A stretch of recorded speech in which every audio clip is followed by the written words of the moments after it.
An experience I had with communication breakdown was when I received an apprenticeship in sheetrocking, and this experience happened about 3 months in. So with these 3 months, I was taught the basics of hanging sheetrock, putting the tape down, mudding, and sanding, which is really what you just need for hanging sheetrock.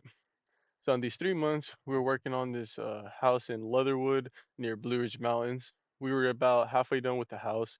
We were on the master side, master bedroom side of the house.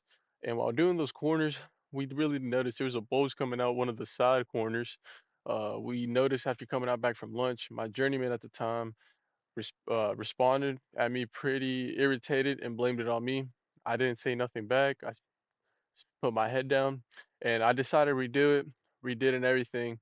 I come back the next day after the sanding is dry. I look back, the bulge is still there, which is I'm kind of confused. So I grab my journeyman.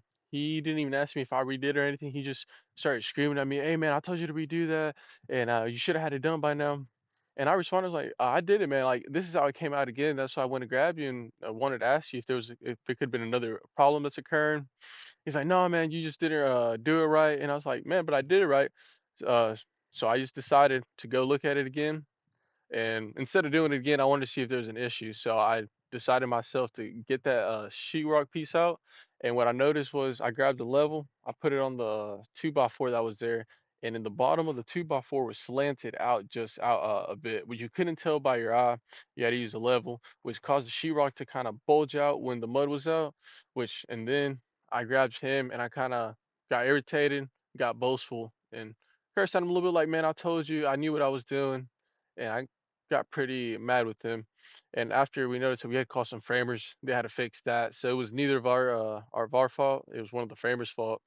And if I could do this again, my approach wouldn't be as irritated as I was at the very end because I feel like it just made me look like a stubborn worker. I know I'm just supposed to do my job, but I know I do my job well, and I don't like just being cursed at because someone is doubtful of me. So I would just change that by just having a better mindset and everything because the communication we had with each other wasn't well. We would just interacted with each other. Just I would listen what he would tell me to do, and I would never really ask questions, which I feel now is kind of lame. I should have asked more questions, been more open with who I'm learning with. So it's just both parties' faults that we had that lack of communication. I should have asked more questions and been more open to other solutions. And then I feel like he could have been more patient with me, but it's just that's what it is.